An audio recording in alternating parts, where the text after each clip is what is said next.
Hola, bienvenidos a todas y a todos los que participan en esta nueva reunión de esta red solidaria de formación, un espacio que estamos construyendo entre todos, auspiciado por la Secretaría General Académica, en este caso este encuentro en el que vamos a conversar acerca de qué es esto de la educación mediatizada y dentro de ello eh, todo lo que tiene que ver con los desafíos de producir contenidos audiovisuales. Para eso, hoy fue convocado Claudio Lanús, que es graduado en Comunicación Social de la Universidad Nacional de La Plata y que forma parte del equipo de UNAM Transmedia, el espacio de gestión de las plataformas públicas de comunicación de la Universidad Nacional de Misiones.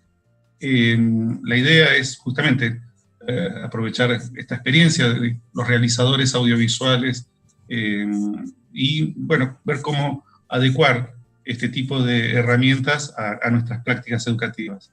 Hola Claudio, ¿cómo estás? Un saludo. Muy, muy bien, Hernán. Aquí, bueno, agradezco mucho esta oportunidad, ¿no? de poder hablar esto con los colegas, que me parece muy importante, sobre todo en esta situación de cuarentena que estamos viviendo, en donde es re importante poder acercarnos un poco a esta cuestión de la comunicación mediatizada, ¿no? Sí, un momento paradójico, ¿no? Porque estamos de alguna manera aislados, inmovilizados en nuestros desplazamientos por la ciudad, etcétera, etcétera, pero al mismo tiempo muy movilizados, veo, digamos, con muchas actividades como estas de formación continua que han movilizado, si se quiere, una forma solidaria, cooperativa, colaborativa de hacer las cosas y de pensarnos juntos, ¿no? Sí, Mediados por tecnologías, que es parte del tema sí, de sí, este sí.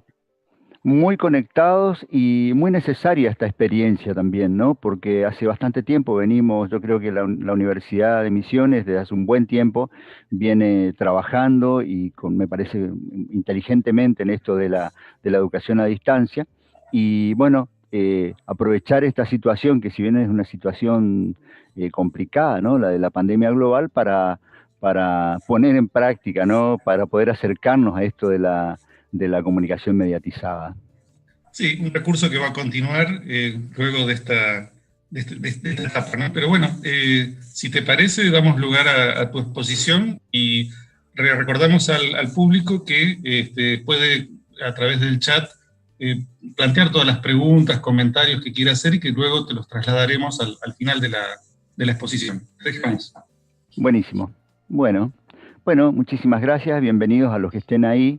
Yo preparé un material para poder charlar un poco esta cuestión en realidad, además de la comunicación mediatizada, el nodo de esta exposición tiene que ver con las etapas de producción de los contenidos audiovisuales, porque de alguna manera la comunicación mediatizada tiene un alto porcentaje de audiovisual, ¿no es cierto? Es decir, ya sea para utilizar las clases, para producir contenidos educativos o lo que sea, por lo general se utiliza mucho lo que son las herramientas audiovisuales.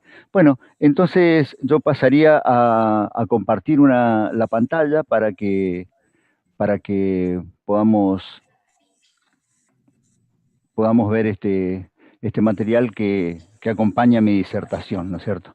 Bueno, entonces, en principio, lo que me gustaría plantear es un poco sobre el tema de la comunicación, ¿no?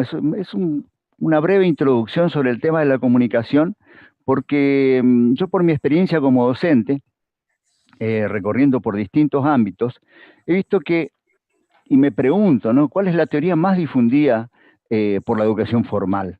O sea, ¿qué se entiende por comunicación tanto en la escuela secundaria como en distintos espacios de educación terciaria, ¿no? Y fíjense que los modelos que por lo general se difunden, no estoy hablando en las facultades de comunicación o en las carreras de comunicación donde se profundiza, ¿no? sobre el tema, pero por lo general en el colegio secundario, ¿no? Lo que se enseña es el modelo informacional de Shannon y Weaver. Shannon y Weaver, que en 1948 presentaron este esquema, eran matemáticos, ingenieros, y que hicieron este diseño, ¿no? Que es una fuente de información, que genera un mensaje a través de un transmisor, que genera un código, va por un canal, que hay un receptor que decodifica.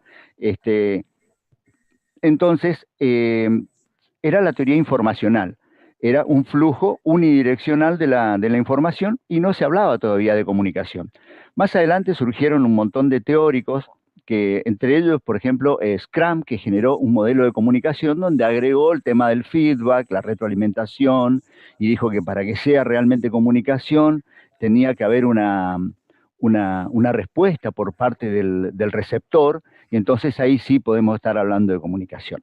Ahora, eh, esto dio lugar a infinidad de teorías, ¿no? Donde podemos sintetizar con este otro esquema, que tenemos un emisor, un receptor, la codificación, la decodificación, el mensaje, un canal, la respuesta y un contexto.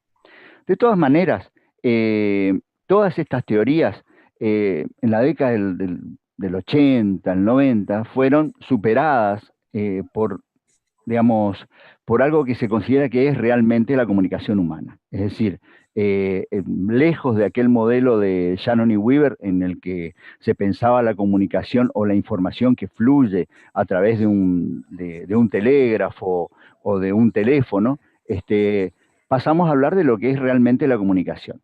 Entonces, hoy en día ya se habla de la comunicación como la producción de sentido. Es decir, se considera la comunicación un hecho cultural y que depende de múltiples factores. No es unidireccional ni es unívoca. Es decir, estamos hablando de prácticas comunicativas, ¿no es cierto? Espacios de interacción entre sujetos en los que se verifican procesos de producción de sentido. De sentido, que son cosas que tienen sentido en el marco de de procesos culturales y comunicacionales y educativos. Es decir, tenemos una cultura común, una educación común, consumimos una industria cultural que nos ubica culturalmente dentro de un espacio, dentro de un contexto, y eso hace que realmente podamos entendernos y podamos comunicarnos. Este, para esto es muy importante tener en cuenta el tema del universo cultural. Es decir, la educación, la cultura y la comunicación de alguna manera van configurando un universo cultural que nos ubican. En esto podría haber múltiples ejemplos, ¿no? Yo pongo siempre un ejemplo, ¿no? Cuando hablo de esta cuestión del universo cultural. A veces los ejemplos ayudan un poco a ubicarse, ¿no? En una oportunidad yo tuve una charla con un psicopedagogo de un colegio secundario y yo planteaba un poco esta cuestión a este joven, le decía que es importante partir de la realidad para transformarla, como dijo alguna vez Paulo Freire, ¿no? Es decir, entender el universo cultural de los adolescentes para poder comunicarse con los adolescentes. En ese entonces, estoy hablando hace unos 15 años atrás, eran muy populares los jueguitos en los ciber, ¿no? El Counter, el GTA, y le pregunté a este psicopedagogo si él alguna vez había jugado al Counter o al GTA. La cuestión es que ni siquiera los conocía. Estos juegos que eran muy violentos y a los cuales yo criticaba, me los descargué en mi computadora, fui al ciber, me instalé con un grupo de chicos, tiré tiros, robé autos, trabajé para la mafia. Es decir, yo para poder criticar a los jueguitos que jugaban los jóvenes y relacionarme con los adolescentes, era necesario que yo entendiera su universo cultural, entendiera qué sentían, y no era una cuestión de codificación o de codificación. Más allá de que tienen toda una jerga, los jóvenes tienen, sobre todo los gamers, tienen toda una jerga muy particular que los ubica en ese escenario y que muchas veces parece que estuvieran hablando otro idioma realmente. Bueno, pero eso es el universo cultural, es lo que nos conecta con el otro, ¿no es cierto? Lo que nos pone en una relación común con el otro, ¿no es cierto? Y eso es la construcción de sentido. La construcción de sentido hoy en día es lo que se considera, digamos, como una teoría que realmente está hablando de la comunicación humana. Es decir, estamos muy alejados ya de aquel modelo estático, direccional, rígido, generado por matemáticos e ingenieros, sin subestimar la importancia que esto tuvo para la historia de la teoría de la comunicación social y que son totalmente aplicables, pero en parte, dentro de lo que es la comunicación humana, ¿no es cierto? Bueno, un poco lo que sintetiza esta breve presentación de lo que, como para ponernos de acuerdo en qué entendemos por comunicación, hay un material en video que podemos ver y que cuando termine me gustaría hacer una pequeña aclaración. ¿Lo vemos?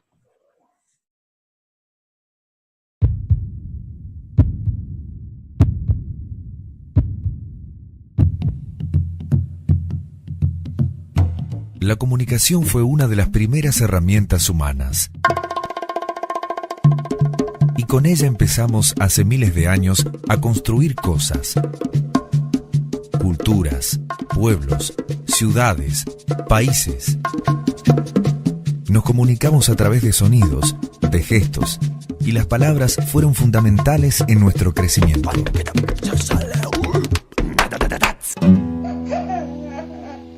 Desde el nombre que nos dan nuestros padres, hasta las pasiones que nos identifican. Todo eso es comunicación. También lo es el silencio. Porque es imposible no comunicar. Al principio fueron simples dibujos, después alfabetos. Escribimos a mano sobre piedras, sobre arcilla, sobre pergaminos, en papeles, hasta que inventamos la imprenta. La imprenta fue clave en la producción y distribución de la cultura. Las sociedades se abrieron, se acortaron distancias y las palabras circularon. Sobre ese medio impreso se fundó la escuela, que difundió masivamente la escritura y la lectura. Y con el libro desarrolló un acervo común, un idioma, una historia y una cultura, centro de la organización de todas las naciones. En un comienzo fueron muchos los medios, porque todos querían hablar, difundir sus ideas, saber qué pasaba. Las catástrofes, las guerras, fueron noticia, pero también las pequeñas cosas, las de todos los días. Sin embargo, no siempre fue fácil comunicarnos, hacernos entender. Los medios son una herramienta poderosa. Poderosa en manos de unos pocos y más poderosa en manos de muchos.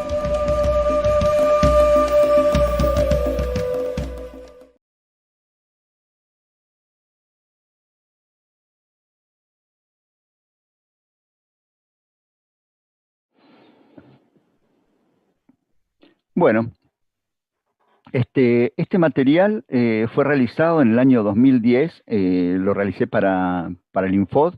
En esa oportunidad se inauguraba, el Infod es el Instituto Nacional de Formación Docente, se estaba haciendo el lanzamiento de la plataforma de educación a distancia del Infod, y bueno, este fue un material producido justamente para un taller de educación a distancia sobre el tema de los medios de comunicación. En ese momento se estaba gestando la ley de servicio de comunicación audiovisual y bueno, pero de alguna manera sintetiza lo que estábamos hablando, esta cuestión de la comunicación, que va mucho más allá de un proceso estático y lineal, ¿no es cierto? Es múltiple y atraviesa nuestras vidas la comunicación, ¿no es cierto?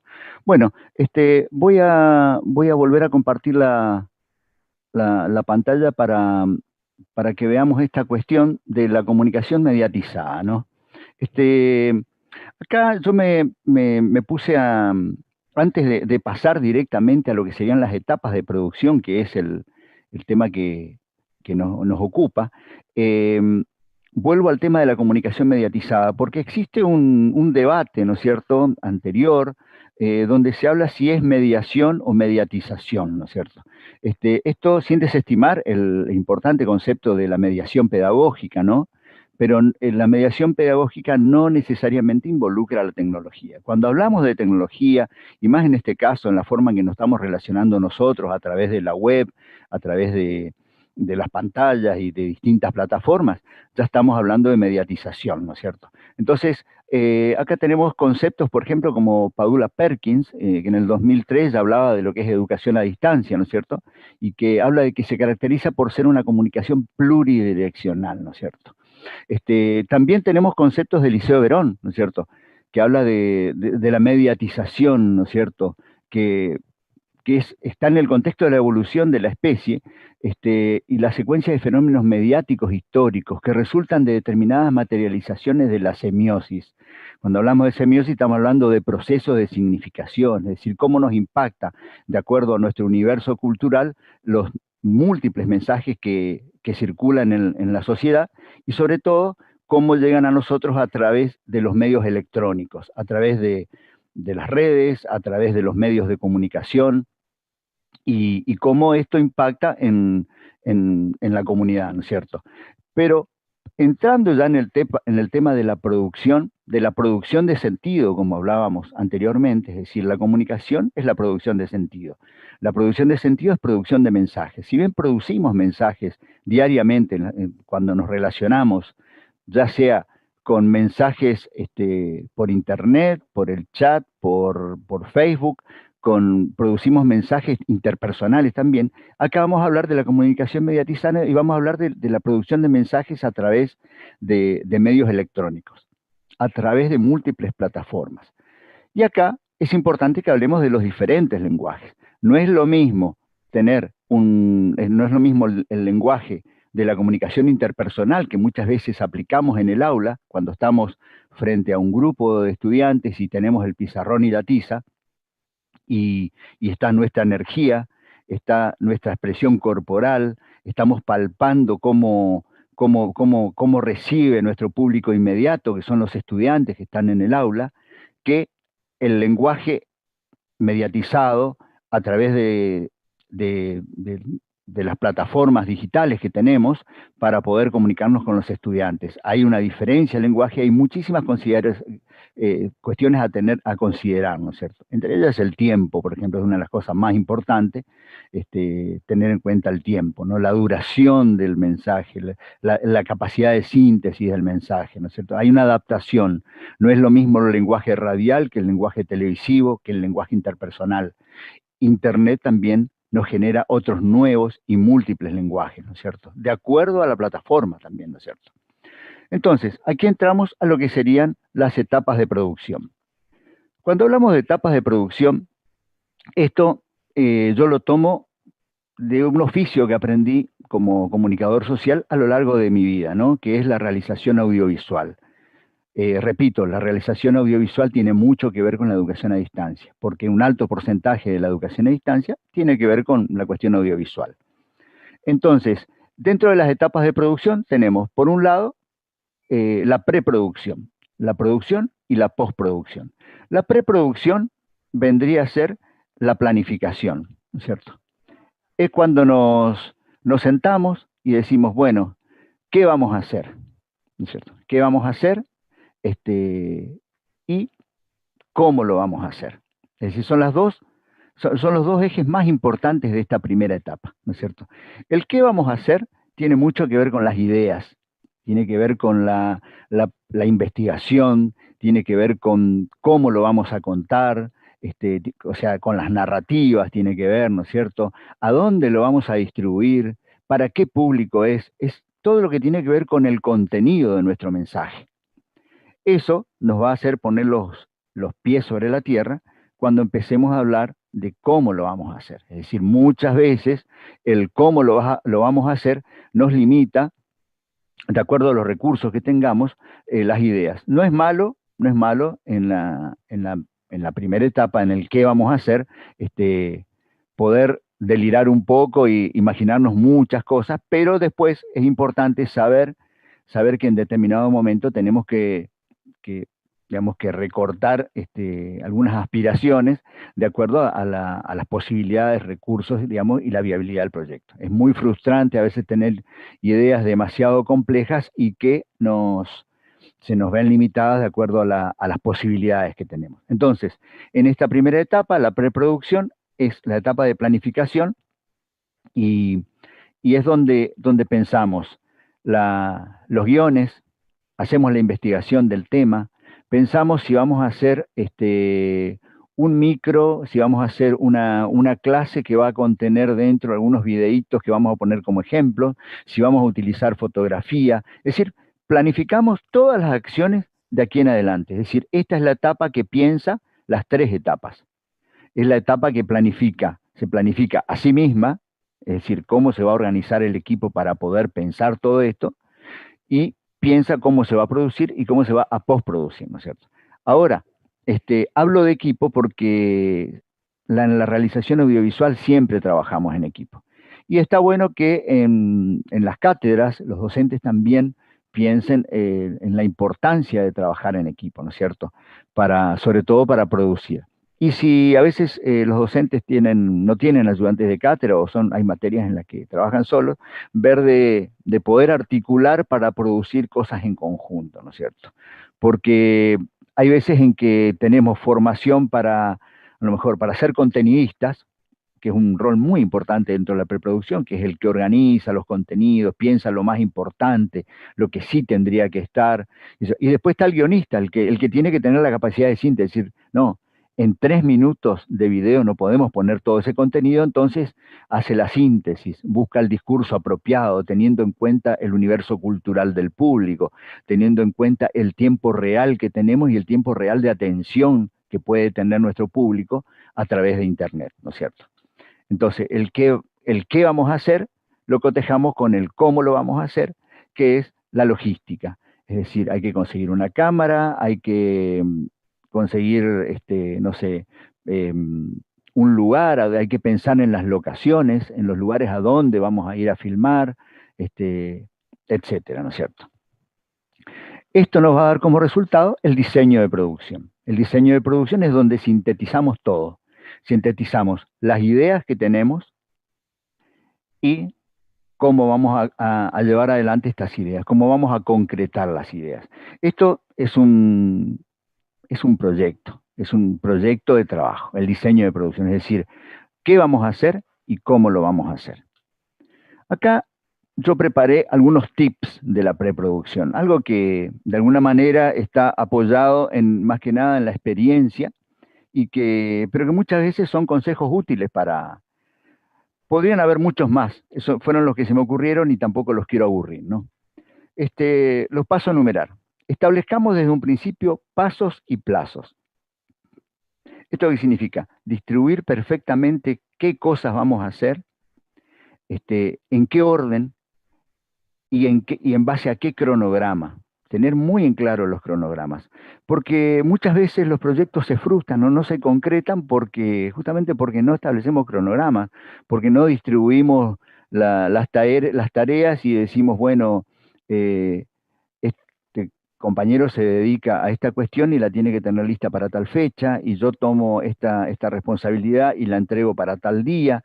Entonces, es muy importante, ¿no? Después, cuando definamos las ideas para llevar adelante, seamos realistas y pensemos en la viabilidad del proyecto de trabajo. Bueno, un poco ya lo dije anteriormente, seamos conscientes de nuestras fortalezas y nuestras debilidades, ¿no es cierto?, para poder decir, bueno, hasta dónde nos da la posibilidad de hacer qué cosa. Bueno, otra cosa que tiene que ver con esto es, si estamos limitados en recursos, bajemos la complejidad para garantizar la calidad del producto final. Es decir, no nos enredemos con cosas demasiado complejas. Lo importante es el contenido y es el mensaje. No pensemos en cosas que sean... Siempre que hacemos audiovisual, de alguna manera estamos representando conceptos, realidades. Busquemos las formas menos complejas y más simples de representar esas realidades y esos conceptos, para que esto no nos baje la calidad del producto. ¿Se entiende? Porque a veces nos enredamos demasiado, no nos da y terminamos bajando la calidad de lo que hacemos, ¿no es cierto? Si pensamos realizar contenidos educativos tomados de nuestro plan de docencia, tengamos en cuenta la adaptación del lenguaje, que sobre todo implica una adaptación del tiempo y las dinámicas. Un poco lo del tiempo ya lo planteé anteriormente. Ahora voy a hablar sobre el tema de las dinámicas. Las dinámicas del aula, que son muy importantes. Para mí, como educador, yo pienso que cada vez es más necesario pensar en las dinámicas del aula y no pensar en volcar tantos conceptos en tan poco tiempo. Porque las dinámicas son las que mantienen ese vínculo, esa comunicación con el universo cultural del público que tengo ahí. Entonces, esas dinámicas son educativas y son también el contenido. Ahora, ¿qué pasa? Cuando paso a otro lenguaje, paso del lenguaje interpersonal del aula al lenguaje mediatizado de la clase virtual, del video que estoy realizando para que lo vean los estudiantes, hay otros tiempos y hay otras dinámicas. Las dinámicas del aula, que a lo mejor se expresan a través de mi lenguaje corporal, de jugar con los estudiantes, con la pregunta, con las anécdotas, pasan a otro plano. Pasan a trabajar imágenes de ejemplo, videos de ejemplo, gráficos, infografías. Eso de alguna manera es a donde yo hago una conversión del lenguaje interpersonal al lenguaje mediatizado y audiovisual. Después, no nos compliquemos con las múltiples opciones que nos brinda la tecnología. Resolvamos los mensajes con claridad y simpleza. Acá voy a poner un ejemplo que creo que todos lo hemos sufrido. Más de una vez nos ha pasado que nos invitan a una charla con un PowerPoint y el PowerPoint es larguísimo de leer y termina siendo lo mismo que plantea el disertante cuando está en el auditorio. Entonces, y tiene un montón de recursos que se escriben las letritas y se pinta el cuadrito. Todo eso, digamos, no aporta al mensaje. Lo que aporta al mensaje es la interacción entre el disertante y el mensaje audiovisual que tiene. Mejor dicho, el mensaje audiovisual se compone entre la disertación y el apoyo visual que tiene el disertante en el proyector. Entonces, no hace falta recargarlo de efectos, sino ir a lo concreto, ir a los conceptos, a los ejemplos que muchas veces ilustran y trabajar con las dinámicas con el público, ¿no es cierto? Eso mismo se traslada a lo que es la comunicación mediatizada a través de los medios electrónicos. Y por último pongo una frase, ¿no? que tiene que ver con esto anterior que estábamos hablando, que me la dijo una maestra de guión, Cristina González Gallardo, que es de la Escuela de Cine de La Habana, en un curso que hice con ella, donde dijo: no hay realización que salve un mal guión. Es decir, pensemos en hacer algo realmente entretenido, realmente profundo, conceptual, dinámico, y que después lo podamos representar de la forma más sencilla. Si hay algo que está denso, o que es largo, o que es aburrido, no lo vamos a dinamizar por más que le pongamos todos los efectos que tiene un PowerPoint, que hoy en día son muchísimos, ¿no? Bueno, pasamos a la próxima etapa y no se olviden de ir cargando preguntas para poder interactuar más tarde. Acá pasamos a la etapa de producción. En lo que sería audiovisual, es la etapa donde pasamos al rodaje, a la filmación, al registro, la grabación, la creación en síntesis. Es la etapa más divertida. Y que muchas veces la gente piensa que aquí es donde comienza la realización audiovisual, lo cual es un error. Más de una vez pasa que hagamos un video y lo primero que hacen es prenden la cámara y salen a filmar. Graban y graban y graban y después les queda un montón de material que nunca utilizan.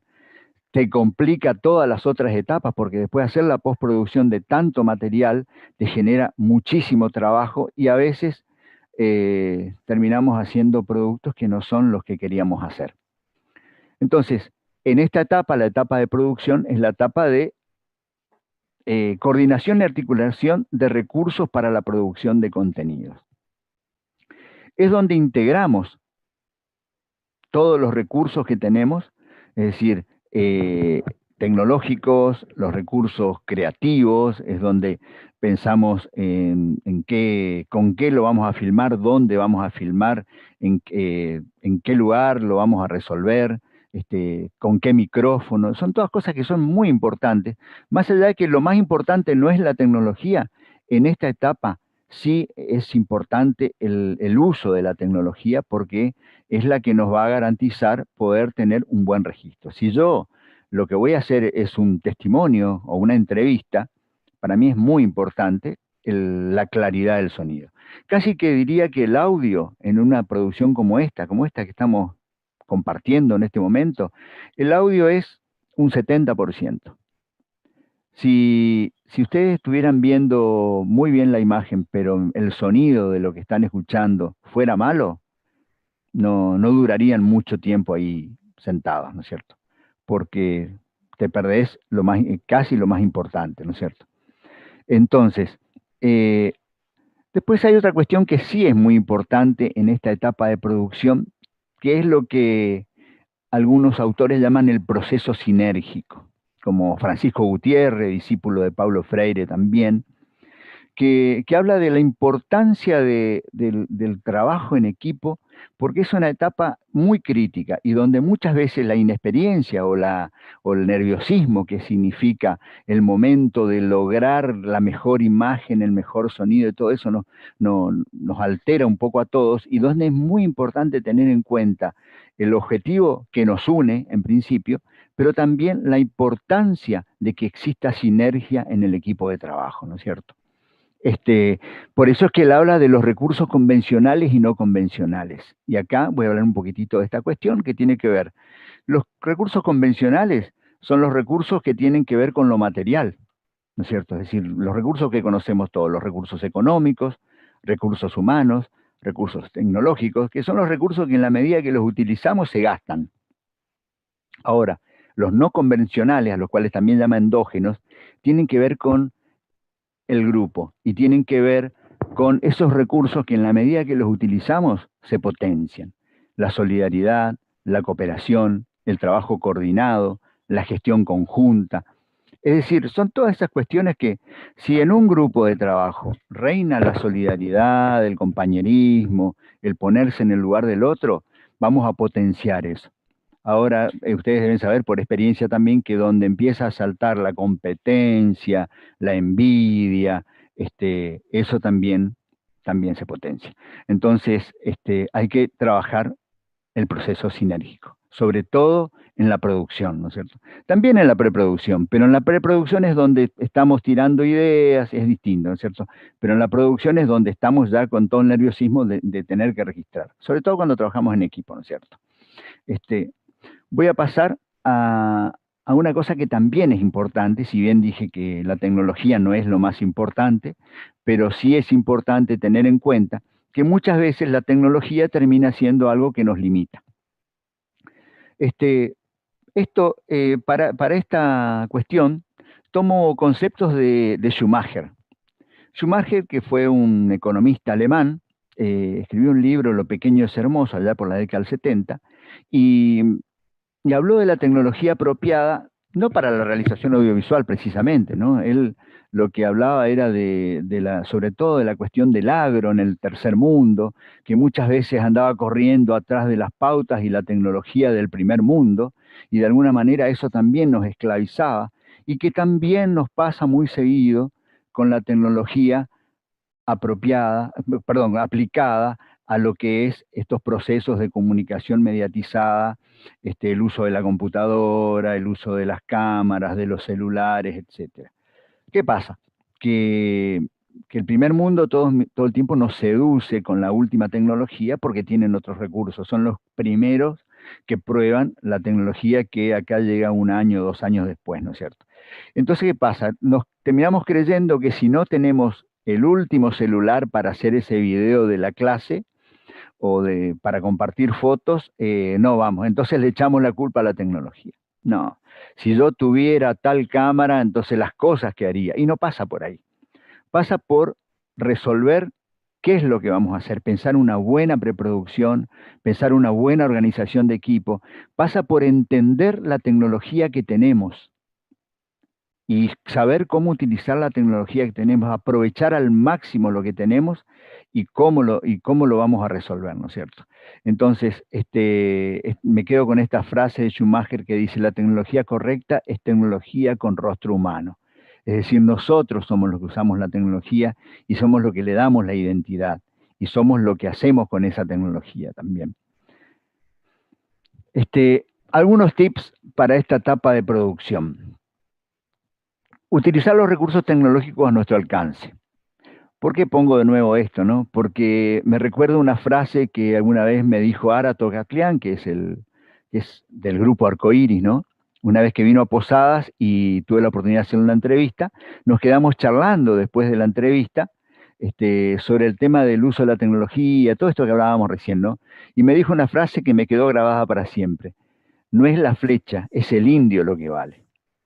Me encantó la frase y creo que de alguna manera sintetiza esto. Es decir, somos nosotros los que hacemos las cosas con la tecnología, no es la tecnología la que hace las cosas sola, ¿no? Seguimos.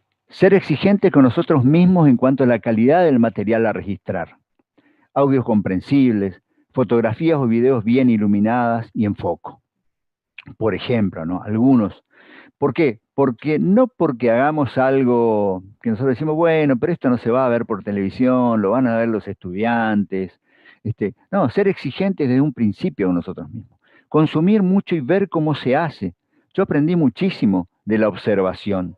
Yo estudié comunicación social en una época en la que no existía la computadora, soy sincero, ¿no?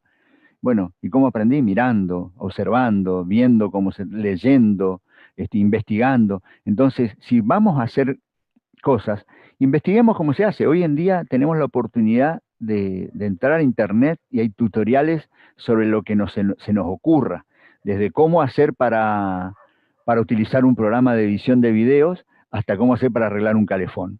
Entonces, bueno, investiguemos. Antes de registrar audio, video o fotografía, armar un plan de producción para no llenarnos de material que no vamos a utilizar.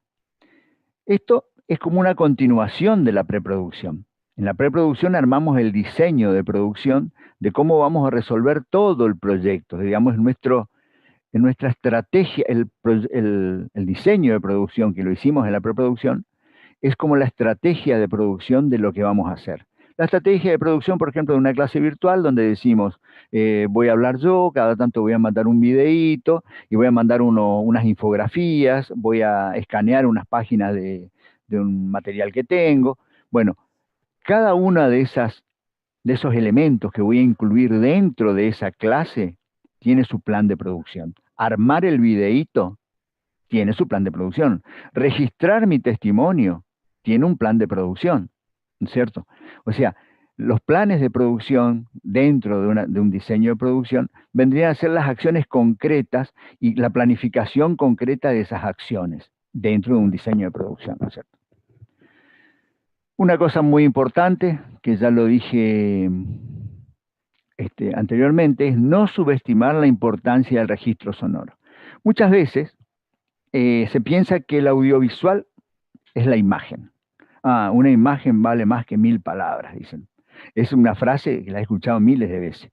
Y en esto voy a contar otra anécdota. Una vez doy una charla en la Universidad de La Plata y cuando termino de dar la charla, el auditorio lleno de gente, vienen unos jóvenes con una cámara y me dicen, profe, ¿le podemos hacer una entrevista? Sí, cómo no. Y empieza la entrevista y yo le digo, disculpa, ¿y el micrófono? Dice, no, grabo con el micrófono de la cámara. Le digo, discúlpame, no va a salir nada, porque acá ese micrófono es omnidireccional, toma todo el ambiente, se va a escuchar más el murmullo de lo que yo te pueda decir. Entonces, tener en cuenta que la grabación sonora, sobre todo si se trata de una entrevista periodística o de un testimonio o de una clase, es muy importante el sonido, ¿no?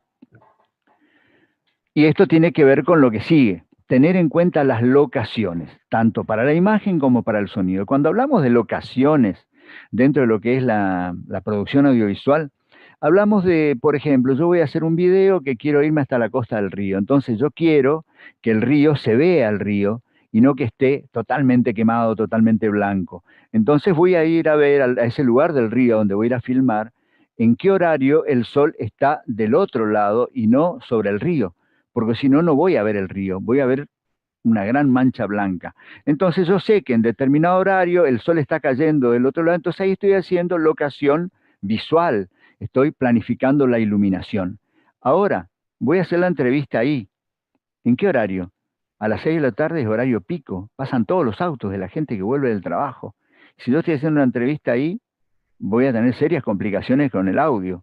Si voy a grabar una clase acá y vivo frente a una avenida, y me conviene grabar el video a la noche, que no pasan autos. O sea, tener en cuenta que lo que escucho va a salir.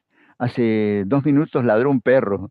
Ese perro probablemente se haya escuchado, es el perro que tengo fuera de mi casa en este momento. Entonces, todo eso que escuchamos es la locación sonora. Tener en cuenta las reverberancias que hay en el ambiente. Me refiero al eco, ¿no? Que muchas veces ensucia tanto las grabaciones. Esas son las locaciones, tanto sonoras como para la imagen. Para el registro de imágenes, tener en cuenta algunas reglas básicas de composición y encuadre. Bueno, esto ya lo pueden encontrar en internet, busquen composición fotográfica, encuadre, y van a encontrar un montón de reglas, un montón de tutoriales. A mí me gusta mucho, también yo suelo dar talleres de fotografía y creo que es una cuestión crucial para lograr buenos encuadres. Acá hace un rato, Ariel, que nos organizó, nos hizo encuadrar perfectamente para que esto sea armónico, para que yo esté bien ubicado. Suele pasar que muchas veces yo me comunico con gente para hacer entrevistas a través del Zoom y me aparecen así. Yo le digo, baja un poquito la pantalla, ponela ahí. Entonces ahí yo sé que es un encuadre armónico, que no esté recargado atrás, ¿no es cierto? Que no genere mucho ruido. Que lo que yo tenga atrás sean cosas que yo quiera que se vean, ¿no es cierto? Donde pongo la iluminación atrás, genera un clima. Bueno, antes de usar un video movido o de mala calidad, es preferible contar con buenas fotos. Esta es otra cuestión también. Muchas veces te dicen, yo te mando el video, te mandan un video que está hecho totalmente movido, de pésima calidad, el registro. Entonces ahí yo le digo, ¿no tenés alguna fotito del encuentro? Entonces, ¿qué pasa? La fotografía por lo general tiene un tamaño mucho más grande que el video. Esto me permite reencuadrar, acomodar el encuadre, mejorar el encuadre y trabajar más fácilmente. Y de alguna manera yo represento, significo el concepto que quiero lograr, ¿no es cierto? Con una foto, a veces mucho mejor que con un video. A veces el video es largo, no tiene buena calidad, entonces me sirve más la foto. Pero no está mal, el video también es un buen recurso.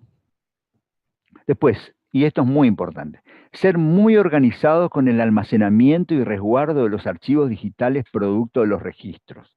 En el momento del rodaje, de la filmación, cuando estamos eso, guardamos en cualquier lugar, tenemos la tarjeta, se pierde la tarjeta. Hago una entrevista importantísima, la puse en un lugar, no sé en qué lugar, y después estoy 3 horas buscando. No, ser muy organizados, para esto hay un montón también de tips y de consejos, ¿no? Tener la carpetita del proyecto, donde pongo el material en crudo, los materiales procesados, tener todo organizadito, ser muy minucioso y metódico en la organización de los archivos desde un principio. Tener los documentos de organización por un lado, los materiales registrados por el otro, audio por un lado, entrevistas por el otro, imágenes para ilustrar o para insertar, como se dice en la jerga televisiva, por el otro. Esto ayuda y acelera el trabajo enormemente. Y finalmente, como tip puse, investigar previamente la operación técnica y probar el funcionamiento de los recursos tecnológicos a utilizar. Es decir, no es que me descargo un programita espectacular para grabar con el celular unos videos y la primera vez que lo uso ya es grabándome una clase virtual. No, hago unas pruebas previas, ¿no es cierto?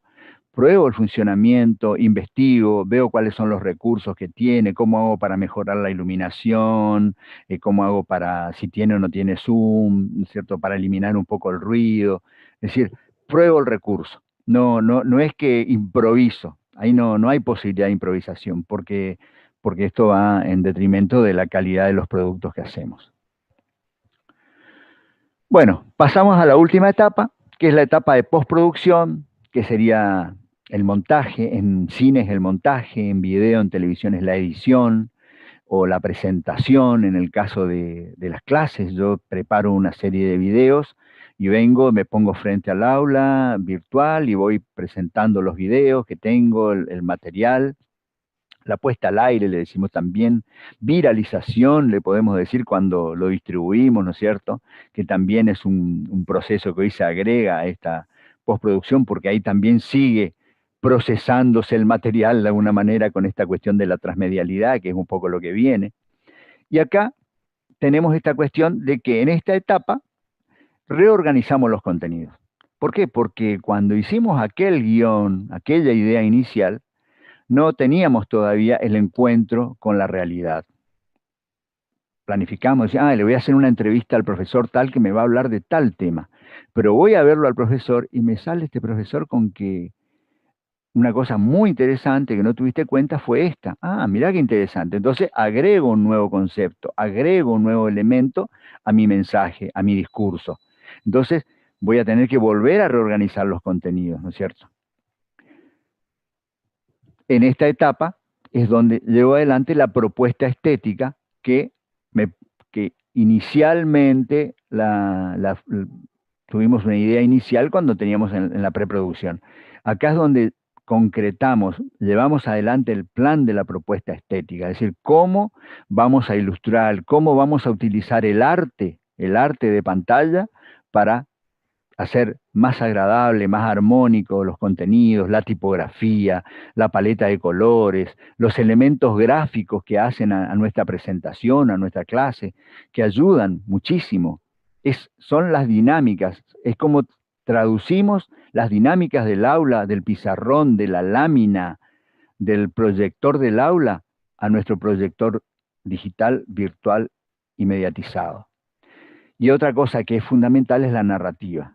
La narrativa, que ya también la pensamos en un principio, la tenemos que pensar allá en la preproducción, es cómo llevamos adelante el plan de narrativa, cuál es el orden, cómo lo contamos, desde qué punto de vista, con qué ritmo dentro de lo que estamos preparando. ¿Con qué ritmo? Me refiero a los pequeños materiales que podemos preparar, como con qué ritmo presentamos o cómo hacemos la narrativa de la presentación nuestra también, ¿no es cierto? Yo quisiera poder contar un montón de cosas más, pero tengo un tiempo, y sé que es el tiempo, no solamente el tiempo que inteligentemente me propone el espacio que me convoca, sino también el tiempo que yo sé que es un tiempo de atención que tiene el público. Vamos bien con el tiempo. Entonces, podemos decir que acá es donde también entra esta cuestión de la tecnología. Entonces, hay una planificación y una investigación y organización de la tecnología. Es decir, yo planifico cómo voy a procesar el material, con qué recursos, con qué software, con qué programas voy a trabajar la fotografía, voy a editar los videos, me voy a comunicar con los estudiantes.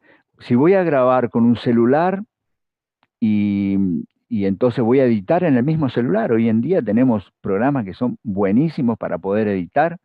El KineMaster, yo hago muchas cosas en KineMaster, por ejemplo, en el mismo celular me dan una rapidez y una instantaneidad que no tienen los programas instalados en la computadora, por ejemplo.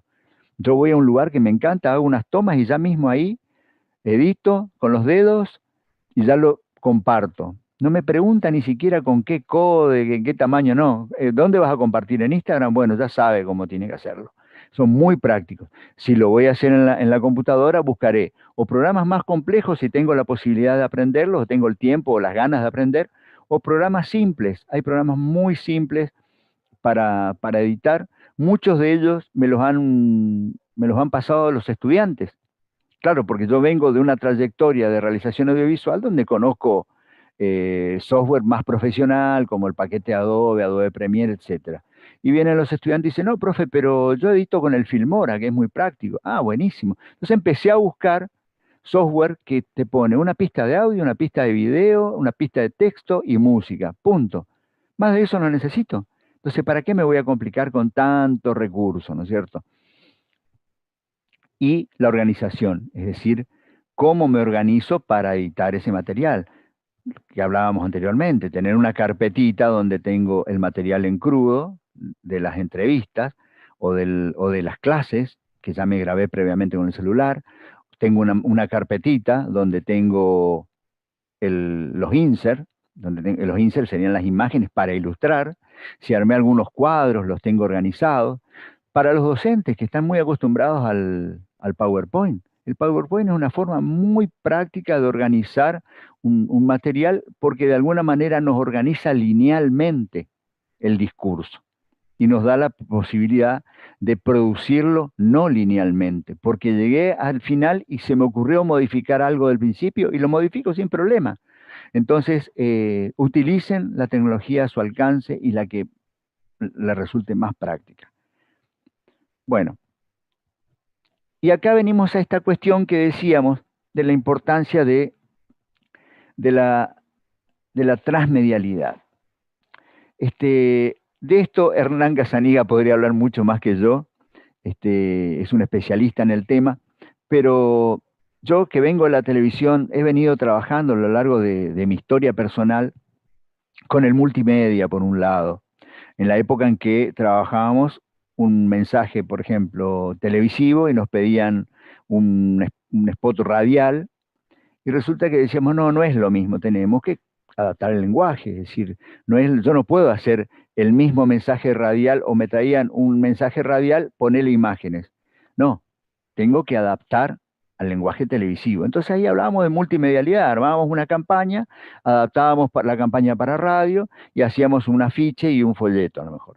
Después hubo toda una convergencia mediática donde nos dimos cuenta que todos los medios de alguna manera empezaban a interrelacionarse, empezaban a fluir los mensajes y la forma de producir entre estos medios, y llegamos al momento que vivimos hoy, que es una explosión mediática y que tiene que ver con las narrativas transmedia, que de alguna manera son la construcción colectiva de las narrativas, y a mí me gusta decir la construcción colectiva de los contenidos, que es un poco lo que tratamos de hacer desde UNAM Transmedia, ¿no es cierto?, donde articulamos la radio, la televisión, todos los recursos que nos permite Internet para poder vincularnos con una comunidad que coproduce los contenidos con nosotros. Es decir, nosotros no solamente producimos lo que a nosotros nos parece interesante producir como formatos y géneros, sino que también estamos constantemente escuchando y produciendo con nuestro público, hacia una comunidad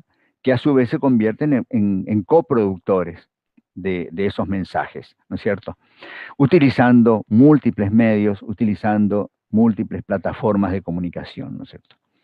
Entonces, pasamos de ser simples consumidores de mensajes a ser productores también de mensajes. De alguna manera esto se facilitó mucho debido a la explosión de las redes sociales. Hoy en día yo recibo un mensaje de un amigo, agrego mi comentario, republico, otros amigos lo toman, lo republican y va viajando ese concepto y se va readaptando, reconstruyendo, ¿no es cierto? Se va resignificando de alguna manera.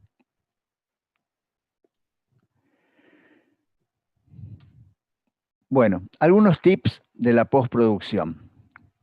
Bueno, visualizar y escuchar el material registrado, clasificando y organizando los archivos, es decir, tomarnos ese trabajo.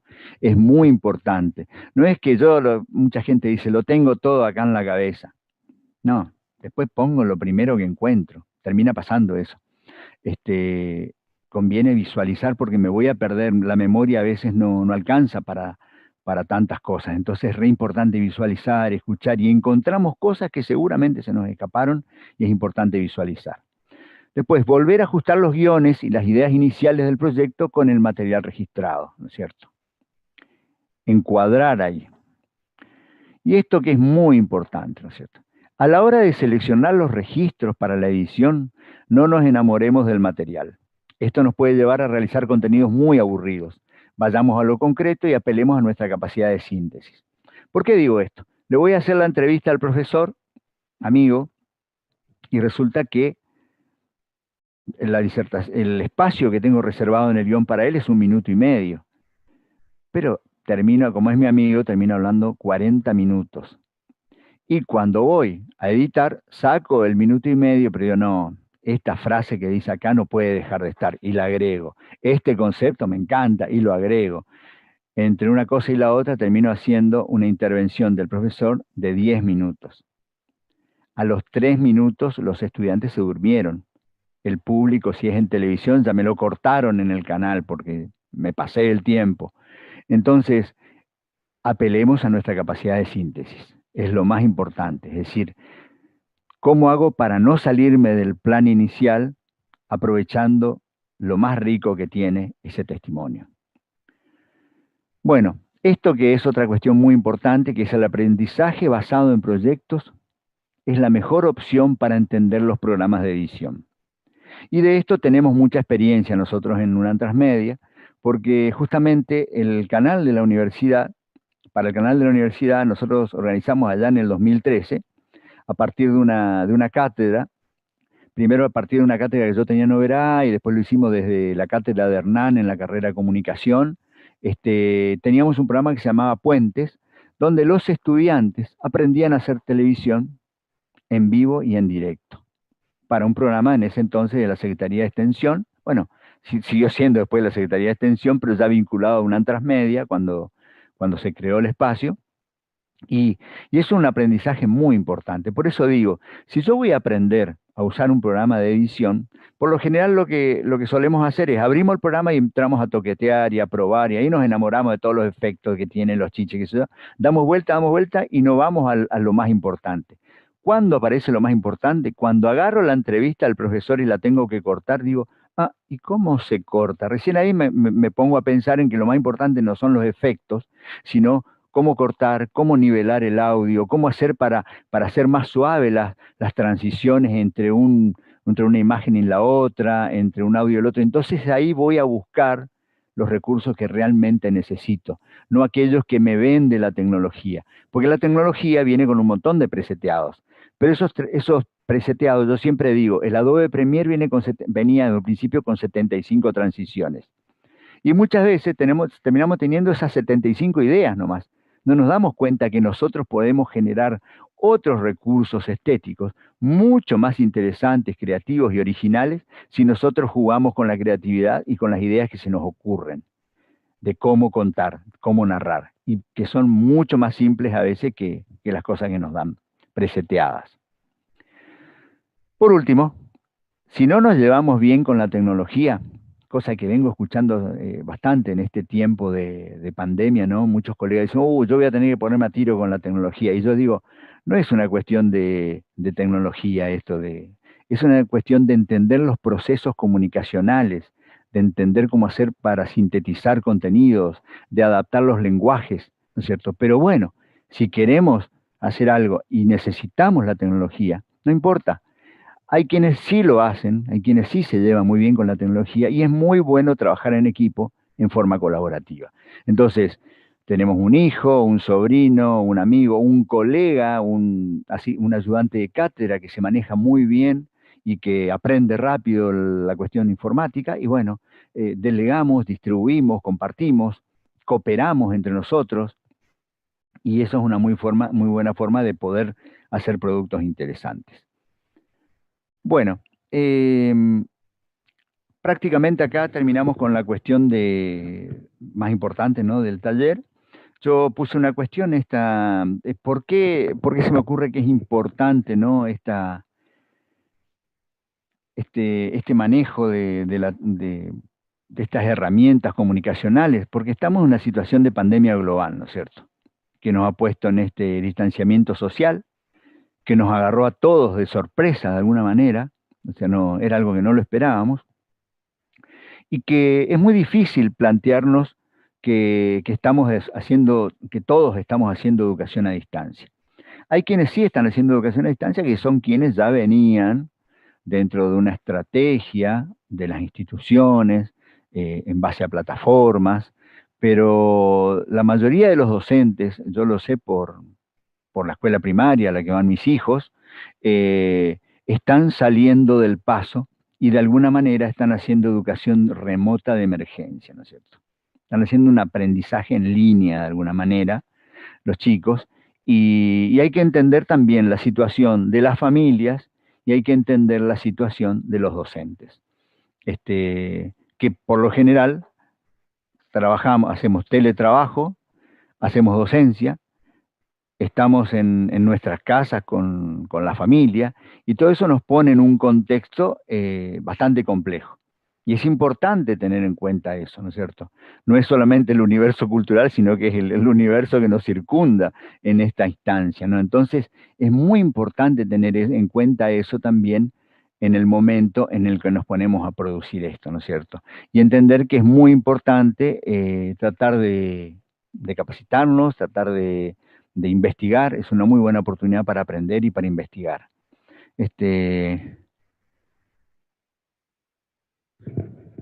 Bueno, aquí tomé una frase que, si la quieren leer, es muy interesante, que la tomé rastreando en la web, encontré este proyecto que es Flip Classroom, que es un sitio de España, que sintetiza un poco esto que acabo de decir. Dice, las experiencias de aprendizaje en línea bien planificadas son significativamente diferentes de los cursos ofrecidos en línea en respuesta a una crisis o desastre. Los colegios y universidades que trabajan para mantener la instrucción durante la pandemia de COVID-19 deben comprender esas diferencias al evaluar esta enseñanza remota de emergencia. Pero es una muy buena oportunidad para aprender, para investigar y para involucrarnos en esta cuestión de la producción de mensajes, de la construcción de sentido para aplicar en la educación a distancia.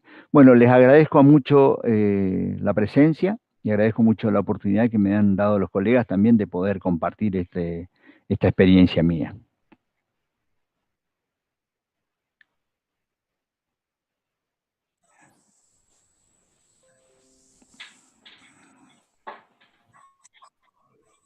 Bueno, Claudio, muchas gracias por esta exposición, y vos sabés que mientras vos estabas en la segunda parte, digamos, la parte más técnica, si se quiere, del proceso técnico de diseño y producción de contenidos, se fue dando un interesante aporte en el chat de YouTube, donde te fueron siguiendo las personas que acompañaron esta conversación, ¿no?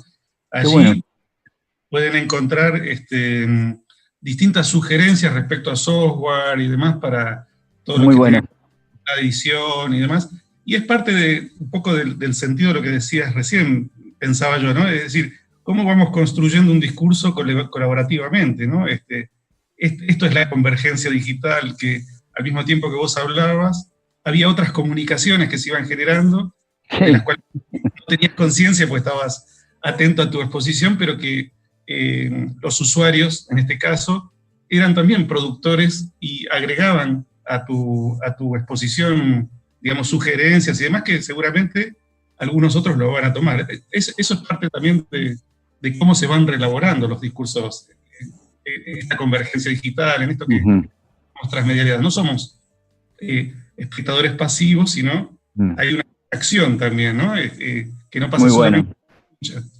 Y vos sabés que en el chat aparecen como dos cuestiones, una más vinculada al primer bloque, que era más conceptual, digamos, para pensar qué es esto de la comunicación mediada, y otra más técnica. Te hago primero la primera pregunta, que surgió, estabas en el primer bloque de tu exposición, y nos dice así la docente: me gustaría que profundices en la idea que plasmaste de diferenciar la mediatización de la mediación. Dice, ¿qué pasa cuando hablamos de mediación tecnológica en educación? Claro, según lo que yo tengo entendido, ¿no? La mediación pedagógica no necesariamente involucra la tecnología. No necesariamente, porque en el aula podemos mediar, hacemos mediación pedagógica de alguna manera, sin necesidad de tecnología a veces. También el concepto de mediación se toma de la mediación mediática de los medios de comunicación, que de alguna manera, de los medios de comunicación masiva, antiguamente se hablaba que hacían una mediación, no mediación pedagógica, sino mediación, en la sociedad, construyendo sentido, construyendo posturas ideológicas, construyendo conceptos, tendencias, etcétera, ¿no es cierto? También hay una acepción de la Real Academia Española que habla de mediatizar como problematizar. Eliseo Verón y otros comunicólogos como Marita Mata, María Cristina Mata, Danetol, que son comunicadores argentinos que han hecho un aporte importantísimo a Latinoamérica y al mundo, hablan de mediatización cuando hablamos sobre todo de cuando aparece la aparición de estos medios electrónicos que nos vinculan a través de Internet. Es decir, y se termina sintetizando de alguna manera quienes hoy recopilan material de Eliseo Verón, que es bastante antiguo, ¿no es cierto?, en algunas cosas, o de María Cristina Mata, qué sé yo, terminan hablando de mediatización. Es decir, que cuando hablamos de educación a distancia, de lo que estamos hablando es de mediatización. Es decir, el uso de tecnologías, el uso de herramientas tecnológicas para comunicarnos a distancia, para hacer esta comunicación remota, para hacer esta comunicación mediatizada. Y te hago la otra consulta que tiene que ver más con aspectos técnicos, te decía, y refieren justamente a una situación que es muy generalizada, digamos, cuando como único recurso tenemos un celular, y vos acentuaste mucho la importancia del audio, que sabemos que justamente es una de las falencias más graves que vemos cuando nos envían videos sí, producidos con estas técnicas. Preguntan concretamente, ¿qué conviene utilizar? ¿El micrófono incorporado del equipo o el del auricular? ¿Cómo resolver esta situación cuando uno se graba a sí mismo, ¿no? Para sí. compartir luego el testimonio, para decirlo de alguna manera. Bueno, sí, muy interesante la pregunta. Nosotros justamente en UNAM Transmedia, donde trabajamos con Hernán, yo elaboré ya hace un par de años, empezamos a trabajar mucho con celulares y elaboré un protocolo que los que estén interesados pueden comunicarse y lo podemos compartir, un protocolo de uso de celulares, y donde uno de los capítulos más importantes es justamente el tema del micrófono. Los micrófonos de los celulares son micrófonos omnidireccionales, es decir, toman todo el entorno, tienen mucha sensibilidad, pero están pensados para que lo pongamos a poca distancia, entonces nuestra voz anula el entorno de alguna manera, pero no anula lo suficiente. Entonces lo que conviene es tener micrófonos de mejor calidad. Yo, por ejemplo, uso este microfonito que es bastante direccional y está ubicado en un punto donde yo sé que de alguna manera me aísla del resto. Es un micrófono direccional para usar a esta distancia. Si yo lo pongo muy cerca, puede ser que entre el soplido de mi voz, pero si lo pongo un poquitito más lejos, y es un micrófono con auricular que me permite escuchar y hablar, ¿no es cierto? Pero siempre conviene utilizar un micrófono externo, aunque sea el auricular que trae el celular, si es que no es de muy mala calidad, pero sí, suelen ser muy buenos. Yo sé porque vengo haciendo entrevistas por Zoom y la verdad es que tengo muy buenos resultados con esos auriculares que uno mira y no da ni 5 de eso. Voy a decir, un auricular básico, sin embargo sale muy bien el audio y anula bastante. En cambio, si yo estoy en un Zoom y grabo la charla del Zoom con el micrófono de la notebook, el micrófono de la notebook es omnidireccional, va a tomar mucho más el sonido del entorno. Desde ya que lo que conviene, como dije en un principio, es tener en cuenta que el sonido del entorno es muy importante, porque hay cosas que no las vamos a poder anular, pero siempre conviene tener un micrófono externo. También existe la posibilidad, y esto se consigue en cualquier casa electrónica, un cablecito, que lástima no lo tengo cerca, si no se lo mostraría, que tiene, por un lado, un plug de 4 contactos, que es como el del auricular manos libres, y del otro lado tiene 2 entraditas hembra de mini plug estéreo.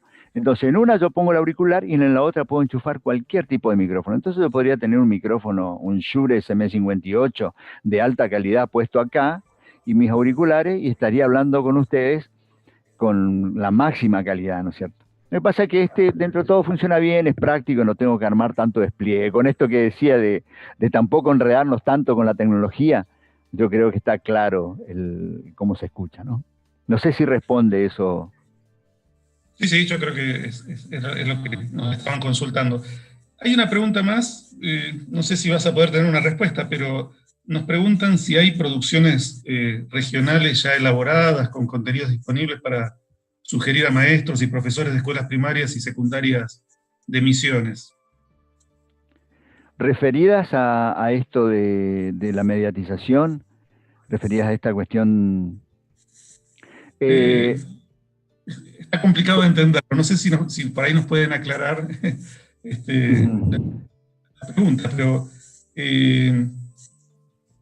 porque también entiendo yo que depende del tipo de contenidos a los que estén.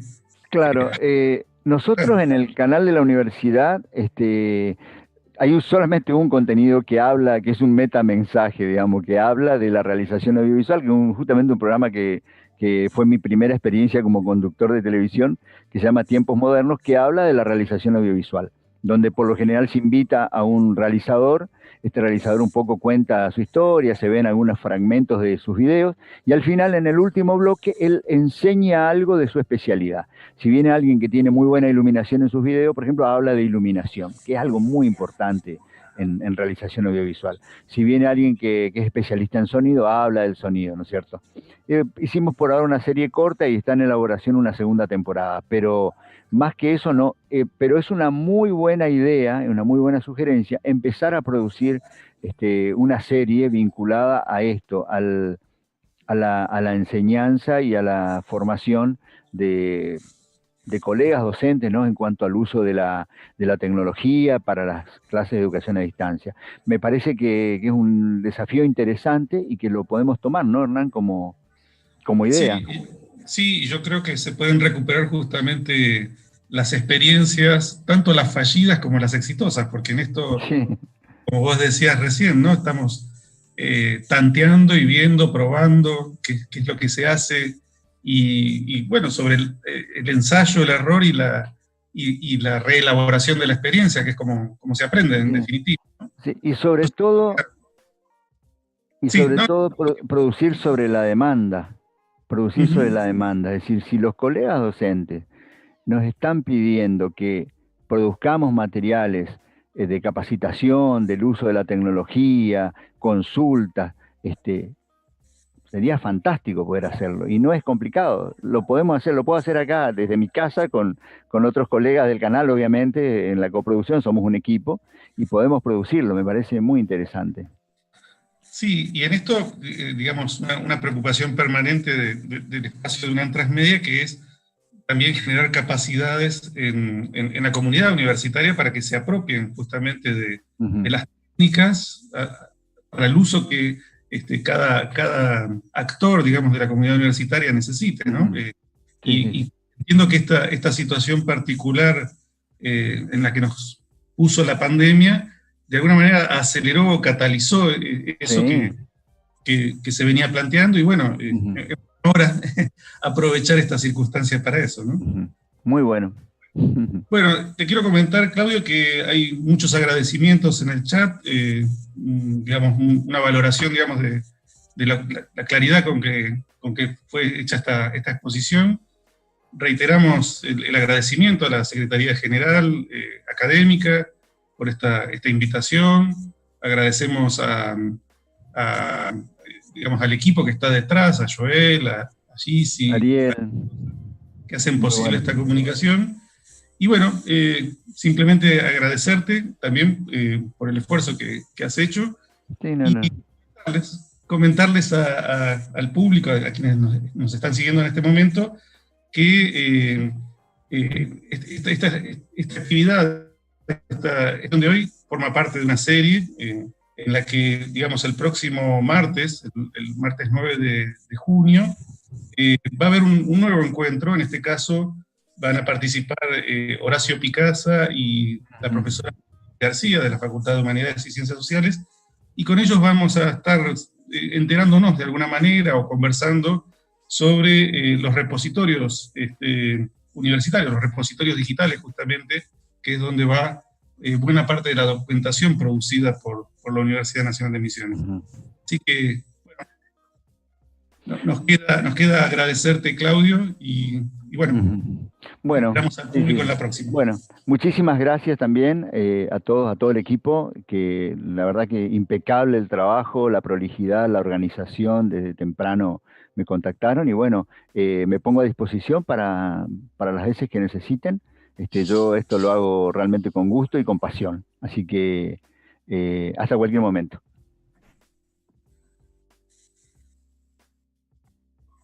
Bien, simplemente agradecerles a todos ustedes y recordarles que el próximo 9 de junio va a haber una nueva edición, como decíamos, para charlar y enterarnos de qué se trata este repositorio digital que ha instrumentado la Universidad Nacional de Misiones.